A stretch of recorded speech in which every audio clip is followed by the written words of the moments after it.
So let's go ahead and take a look at Statkey. If we're talking about Paul the octopus, we're trying to do a test. So we got to be over here in the right-hand column. And that was a proportion, and only one proportion, so we're going to do test of a single proportion. If we were doing a test of only one mean, that would be here. If you're looking at difference in the means, you'd be here. Difference in proportions, you'd be here. So we'll do this one here. And for Paul the octopus, the data is already in here. So if you hit the drop down, you'll see Paul the octopus right here.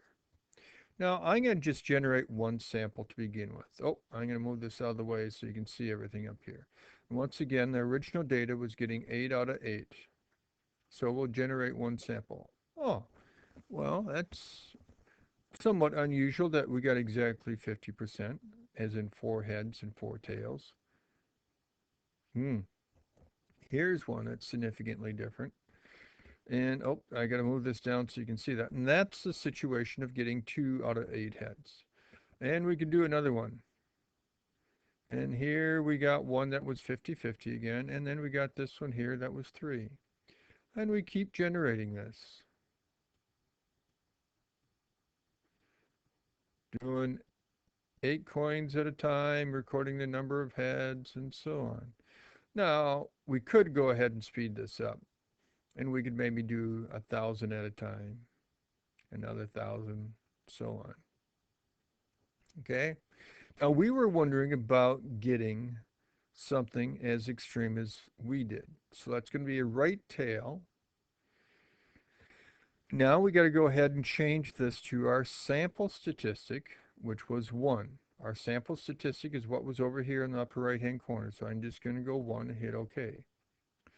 And for what we did here, our p-value, the probability of getting something as extreme as what we did, or more extreme, is 0.0023.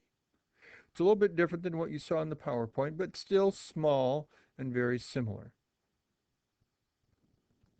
So now let's go ahead and take a look at the death penalty example. There we had the proportion in 1980 and the proportion in 2010. So we are going to be looking at difference in proportions to do that test. So I'm not sure if this is in here. We might have to enter our data, and that's okay. So to enter your data, you go edit data, and we had 663 out of 1,005. And to get that 1,005, you take those in 1980 that were in favor of it and add it to those that were against it. That's the total. And then in 2010, it was 640 out of 1,000. Then we could go ahead and generate one sample at a time, or we could go ahead and just go lots of them at a time. And once again, we were wondering if it had changed, and when we looked at our difference over here, it was 0.02. So it was a right tail null hypothesis. We need to change this to 0.02. 0.02, and this is our p-value. The chance of getting the results of a 0.02, assuming that your null hypothesis of 0 was true, which is about 16%.